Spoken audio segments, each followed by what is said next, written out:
All right, guys. So, first trade of September, extremely beautiful. So, let's get into the context first. So I let's go to higher time frame. In my pre-market plan, right, I did this yesterday at 9:05 p.m. I marked out my levels, and this is the one that ended up working out. Price reclaimed 55.17 and forms new demand that gets pulled back into. Okay, so 55.17 right here. Now I got this level. Right, as you can see, it's a pretty major level. So we had a big sell-off. So on key levels like this, we broke it. If we're unable to hold a level like that, that's bullish for me, especially after a big sell-off. Maybe this wants to continue down, but at least I can go for a relief rally. That was my mindset there. So as you can see, I said we reclaimed 55.17 because at the time I wrote that, it was under 55.17. So I wanted to see that get reclaimed and form new demand. So as you could see, if you watch my other videos, the basing candle after a drop or rally. So in this case, we had drop, base, rally. So formed new demand, pulled back into it, and I actually got into this trade before the market opened for a couple of reasons. So besides that context, right? If we go to the footprint, what I noticed at this before the bell was one, we were above VWAP, right?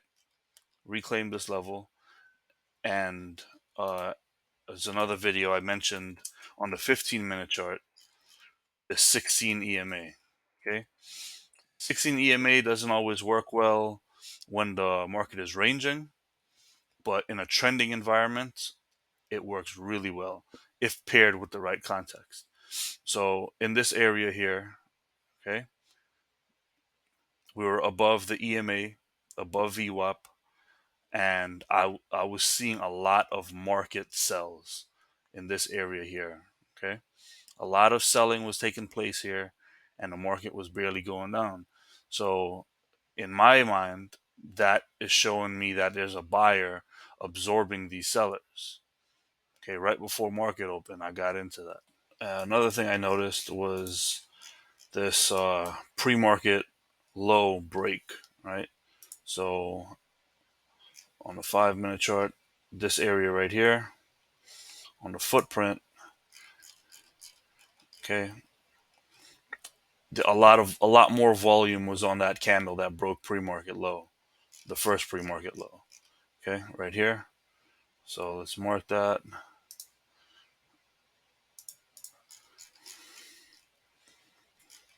Okay, again with the selling, a lot more volume. See 3K as opposed to 1K, 600, 600. This is 3 in the morning. So somebody started absorbing this from three this morning. So I noticed this as well. And the second thing was SPY opened up. I like to do my key levels on SPY as well. So as you can see, where SPY opened up this morning was at this major level as well. So those are my confluences. Let's break it down on the footprint now. All the selling pressure in this area here. Okay, I got in here, 55.23. Stop loss was at 55.20. Okay, and my first target was this key level here around 55.34. Okay, I can show you that where I get these levels from. Okay, pretty obvious level, right? So that was my first target. So I trimmed there. I adjusted my stop loss to break even. So it's a risk-free trade now. All right, there's a lot of volume here. Broke out of it, and when I saw this volume come in, I just took it off. Now I like this hold here. See all this volume here, and we came back and we held that, right? But I didn't want to get back in because one, I just got out of trade. Emotions are high, so I decided to sit on my hands. And also, we had 10 o'clock news, as you can see. Nobody wants to hold anything through that. So that was a beautiful first trade of September. Let's try to keep this momentum going. I would like to add this on. After this rally that we had, came to the supply zone. I had that marked out in my pre-market plan, and we're rejecting it so far. About 19 points. Thing is, on the footprint chart, I didn't see anything that would really get me to go into this. So, I mean, at the level, if we're looking at the level itself, we can see that there was a lot of buying into this level, right? And it got rejected here, obviously. So, what I would like to see for a continuation down is for price to come back into this volume and then reject it.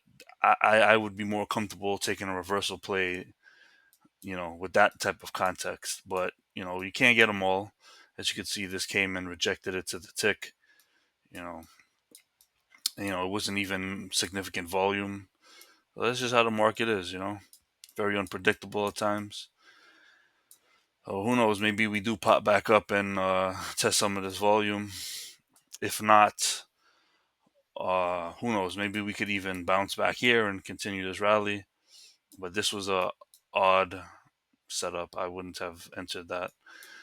If you look at a regular chart, 5-minute chart, there was no spike in volume either when we rejected that zone.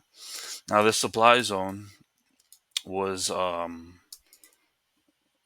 again, I talk about having numerous confirmations, right? So the supply zone was I don't remember what time frame it was, but it aligned with this pivot point here. So we zoom out a little bit. See that? It aligned perfectly with this. Oh, it's actually a 2-hour time frame. So this was drop. This is the basing candle and another drop. So it's a drop, base, drop. So this basing candle right here was the supply zone, which again aligns with this entire this rejection and this rejection. Right. So price was supported here, price was supported here, and then it forms a new supply. And that's kind of how key levels work. You want to see if it breaks, you want to see supply be formed, and vice versa. If it holds, you want to see demand get formed. So we are rejecting there.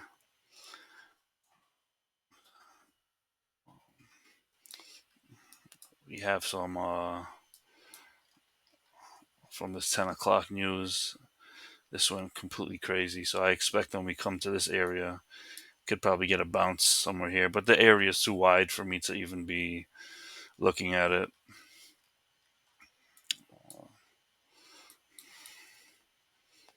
Yeah, well, if we don't retest these prices, depending on the context of how today ends, this could be an area of interest for tomorrow, but we'll have to wait and see. I wanted to add something here. I was just talking about I expect to see we could possibly see a bounce in this area because of the activity we've seen here on that 10 o'clock news. Now, it did try to rally. We had VWAP, we had the 16 EMA, tried to rally off of it. Now, I didn't take any trades here, but see the volume in this area, how we came back, tested that multiple times, and we sold from there, right? Now, the reason I didn't take this trade is even without looking at the footprint, right? I won't short this EMA, the 16 EMA. Will not short that. I won't short above VWAP, and we're starting an uptrend on the 15-minute, right?